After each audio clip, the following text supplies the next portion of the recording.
আরবিতে মনসুর হাল্লাজ বলছিলেন আন্নাল হক, যার অর্থ আমিই সত্য। সংস্কৃতে ঋষি উদ্দালক বলছিলেন তৎ তং ওয়াসি, অর্থাৎ তুমিই তো তাই।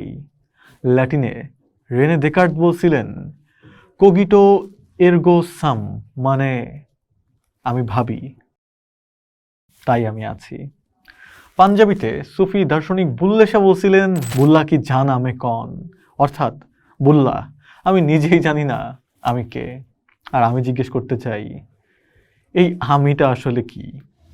শরীর না চেতনা, নাম না নির্ভরতা, জাত না জাগরণ? এই আত্মপরিচয়ের সংকটটা জাতিগতভাবে আরও তীব্র হয়ে ওঠে প্রতি বছর বর্ষবরণের সময়, যেখানে উঠে আসে আমাদের পরিচয়ের বহু স্তরের টানাপোড়েন। প্রশ্ন তৈরি হয়, আগে আমি মুসলমান নাকি আগে আমি বাঙালি? আগে আমি আধুনিক নাকি ঐতিহ্যগতভাবে আমি গ্রামীণ? এসব প্রশ্নে কখনো কখনো আমরা দ্বিধাগ্রস্ত হই, কখনো কখনো হই প্রশ্নহীন। পয়লা বৈশাখের ভোরবেলা যখন বসন্তের বিদায়ী বাতাস মেঘদের দূরে ঠেলে নিয়ে যায়, তখন পথে ঘাটে ভেসে বেড়ায় এক পুরনো প্রশ্ন, এই উৎসব কি আমার? আমি কি এই উৎসবের? আমি কি আগে বাঙালি নাকি আগে আমি মুসলমান? আপনাদের একটা মজার উদাহরণ দিই। রমজান মাসে যখন কারবারিরা নিত্যপণ্যের দাম বাড়িয়ে দেয়, তখন অনেককেই বলতে শোনা যায় বাঙালির চরিত্রেই সমস্যা আছে। তখন মুখ্য হয়ে ওঠে আমাদের বাঙালি পরিচয়। আবার যখন পহেলা বৈশাখ আসে, তখন সেই লোকেদের অনেকেই বলে ওঠে আমরা তো মুসলমান, বাঙালিয়ানা আমাদের সাথে যায় না। একই মুখে এই দুই ধরনের কথা অনেকের কাছে ভণ্ডামি বা হিপোক্রেসি মনে হতে পারে, কিন্তু আমার কাছে এটা মানুষের অস্তিত্বের স্বাভাবিক বৈচিত্র্য। কারণ মানুষের আসলেই কোনো একক, কোনো নির্দিষ্ট পরিচয় নেই। প্রত্যেকটা মানুষের পরিচয় বহু স্তরের, বহু মাত্রার। পরিচয়ের বহু অভ্যন্তরীণ সাংঘর্ষিকতা একত্রে নিয়ে মানুষ বেড়ে ওঠে। এক এক সময় এক একটা পরিচয় কেবল মুখ্য হয়ে ওঠে, আর সেই সংঘর্ষ থেমে গেলে আসলে মানুষের পরিচয়ের বিকাশও থেমে যায়। বাঙালি মুসলমান তো শুধু নামাজই পড়ে না, রবীন্দ্রনাথের কবিতাও পড়ে। যদিও নামাজ আর কবিতা মোটেও এক বিষয় নয়। একজন বিশ্বাসী মুসলমানের জীবনে নামাজ পড়া ফরজ, এবং তাদের কাছে জীবনে এটা বিশেষ গুরুত্বপূর্ণ।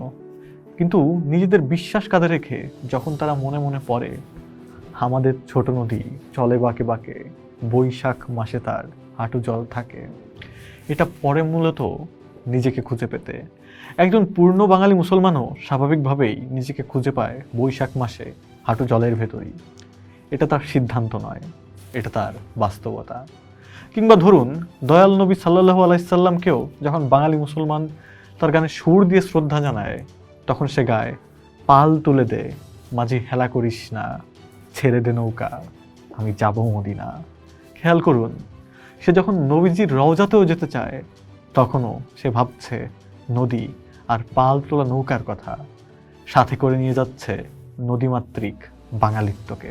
এই দ্বৈততা কোনো বিপদ নয়, এটা আমাদের সাংস্কৃতিক সত্য।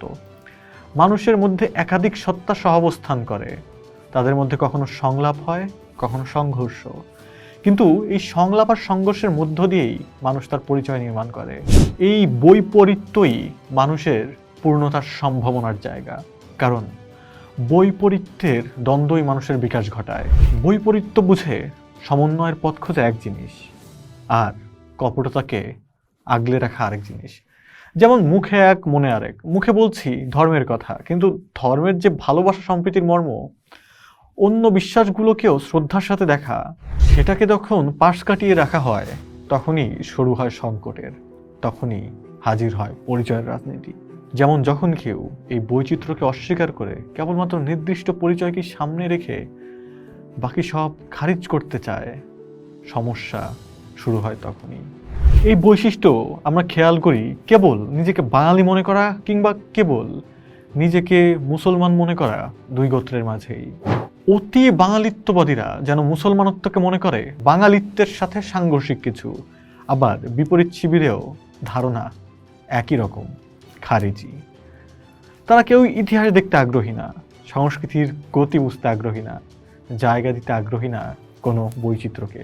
এই দুই পক্ষের একটা পক্ষকে নিয়ে আহমেদ ছফা লিখেছিলেন, যারা মৌলবাদী তারা শতকরা 100% মৌলবাদী, কিন্তু যারা প্রগতিশীল বলে দাবি করেন তাদের কেউ কেউ 10% প্রগতিশীল, 50% সুবিধাবাদী, 15% কাপুরুষ, 5% একেবারে ছড় বুদ্ধিসম্পন্ন।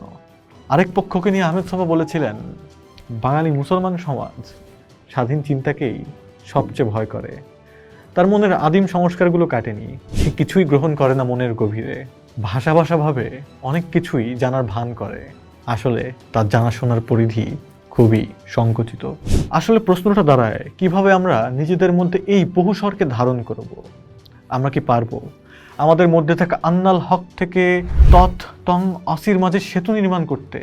আমরা কি পারবো বুল্লে শাহের মতো আত্মজিজ্ঞাসার ধুলোমাখা পথ দিয়ে হাঁটতে, যেখানে প্রতিটা পদক্ষেপেই নিজেকে নতুন করে চিনবার মতো? আমরা কি পারবো আমাদের পরিচয়ের সংঘর্ষগুলোকে নিঃশব্দ এক আলাপে রূপ দিতে, যেখানে মুসলমান, বাঙালি, আধুনিক, গ্রামীণ, ধর্ম, সংস্কৃতি, বৈচিত্র্য, ঐতিহ্য সব একত্রে বাস করে এক কাপ চায়ের মতো বাষ্পে উড়ে যেতে পারে বৈশাখের আকাশে? তবেই না এই উৎসবও আমার হয়, আমিও হই উৎসবের। সবাইকে নববর্ষের শুভেচ্ছা। পোস্ট দেখুন, করুন, ভাবুন, থাকুন পোস্টের সাথেই।